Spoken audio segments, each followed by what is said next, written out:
Let's try something new today. We're going to call this normal news. Just for normal men, all the stuff that you should check out. Think of it like a recap of the things that you missed or you probably should know going in throughout the day. If you like this stuff, do me a favor, hit the thumbs up button, subscribe. If we get to 1,000 thumbs up, I will do another one of these soon. Maybe tomorrow. We'll see. So let's do that. Let's go to it. News number one.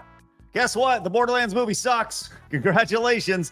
It has been an absolute failure in every single possible metric. This is a thing that is, it was released, it came out. Even before it came out, we knew it was going to be bad, as it was announced to have a 0% tomato rating, which means like it's not fresh, which means everyone thought it sucked until this one lady came in and said it was okay. And then it went up to 4%. But the point is that is an absolute abject failure, with it opening with an $8.8 million domestic total. Its budget over $100 million. You see everybody right here. You see Kevin Hart over here. And you see good old Jamie Lee Curtis, who was super hot in True Lies. If you haven't seen True Lies, make sure you watch it. Oh my God, it's awesome. Anyways, big failure for Borderlands. Sucks. Unfortunately, we got some noticeable deaths today in the world of entertainment, starting off with Pokemon.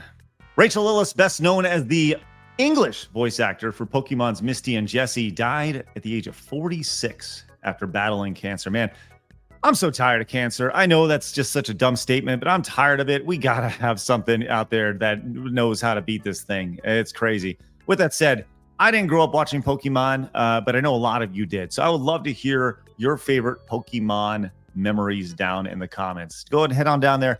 Put a comment down there. I'd love to read them. Even though I don't know my Pokemon, I bet others would love to hear your thoughts too. Over the weekend, Disney had their big fan event called D23. It's where they get everybody together in a room and they stream it and they tell you, hey, this is what's coming in the next year or two. And they get everybody all excited and riled up before they ultimately let you down in 2 to 3 years. The biggest thing coming out of this, probably the biggest failure coming out of this, has got to be the trailer for Disney's Snow White. Now, this has been a movie that has been a lot of controversy around this. It's gone back for reshoots. They talk about characters that have been removed from it. They released a trailer that got absolutely ratioed, or a teaser, and they released another teaser trailer saying it's going to be in theaters coming up in March. And I'll tell you what, the audience is rejecting this to have court. You look at that right there, 60,000 thumbs up to 368,000 downvotes. That is what they call a lightsaber, friends. That is massive when it comes to the absolute destruction. People clearly don't want to see this. And I got to be honest, can we just get past the point of calling these things live action? Like, there's no reason these things should be live action at all. Yes, there are people who are live, but the dwarfs in this movie look atrocious. And I can't show you this trailer because we're going to get flagged by Disney. And you got Rachel Zegler, right? Her, that lady, she's in it. Super condescending Snow White. And I think talking about a bad apple.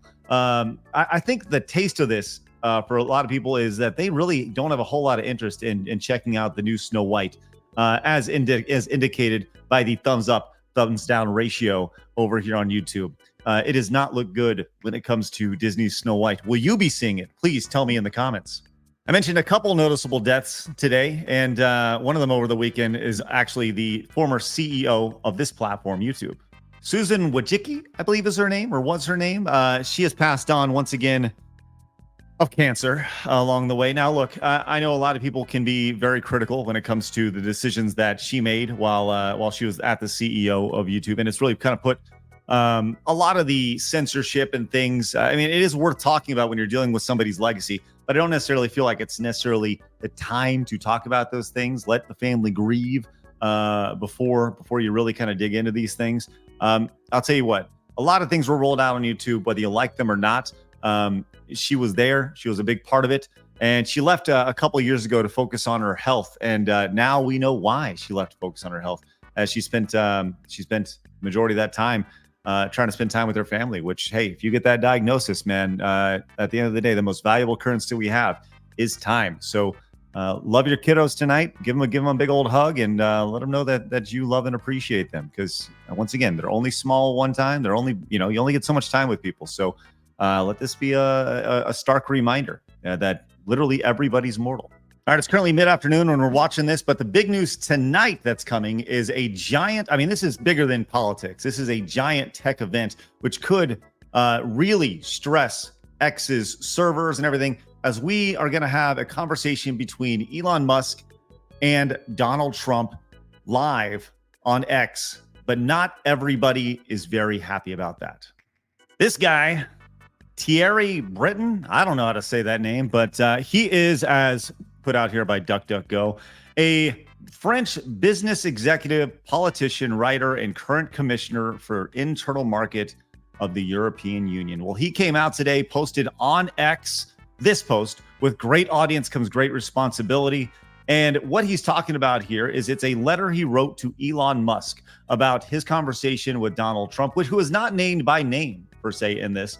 It's a letter that he wrote that pretty much what it does is it more or less threatens Elon Musk for having this conversation.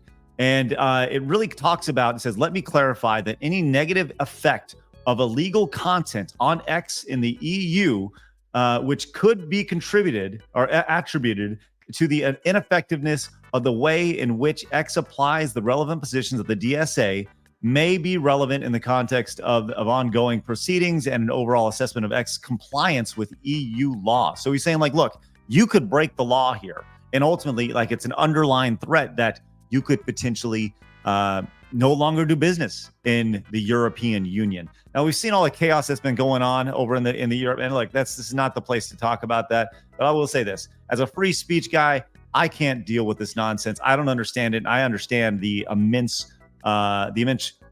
what's the right word? Privilege that I have to be able to say, fuck you. What an asshole. Elon Musk comes in and says, bonjour. And the CEO of X, Linda Yaccarino, says, this is an unprecedented attempt to stretch a law intended to apply in Europe to political activities in the U.S. It also patronizes European citizens, suggesting that they are incapable of listening to a conversation and drawing their own conclusions, which I think that's the biggest thing here. I mean, I can't deal with this. I can't deal with this nonsense that's happening over there. With that said, if you are over in the UK, or if you're in the US, wherever you're tuning in, let me know what you think of this. Will you be tuning in tonight to the big discussion, which at the end of the day, it's discussion. What could potentially come from words talking about things that could or could not happen? It's insane, the clamps that are coming down right now. I would love to hear your thoughts on this. And finally, let's end up on a little high note, if you will, or a big note, or just a hilarious note.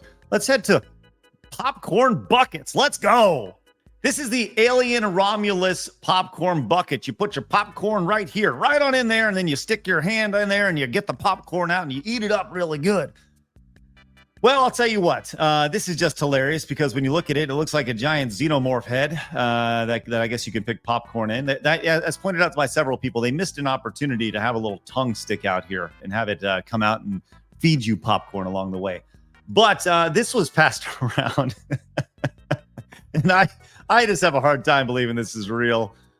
This is from our friends over at World Class Bullshitters, who posted this. Says the alien popcorn bucket is a bit weird. I this can't be real, right? This can't be real. I mean, if this is this, and you see this guy down here, it's phenomenal. If you have seen this alien popcorn bucket in the wild, if you have experienced this thing in the wild, please let me know, because that is absolutely fascinating. I don't know what to think. What has been the best popcorn bucket that has been thrown out over the last, I don't know, a couple of years? This whole thing started with Disney a few years ago and has gone into theaters. We've seen the Dune popcorn bucket, right? Which oddly enough would go very well with the Alien Romulus one. We've seen the Wolverine giant mouth popcorn bucket, which oddly enough would also go well with the Alien Romulus popcorn bucket. With that said, let me know your favorites down below. And if you are a popcorn bucket collector. All right, that's going to do it. If you guys want to watch more videos or you want to see the full discussion, long-form discussion about this, I suggest you to watch the Side Scrollers podcast from today. And if you're new, make sure you hit the subscribe button. Let's get to 1,000 likes. And if we do, I'll come back tomorrow and do another one of these, or at least soon. I would love to hear your thoughts. Should we keep doing this? Is this fun? Is this fast? Is this ready to go? The more you watch, the more I'll do it. All right, let's go, YouTube.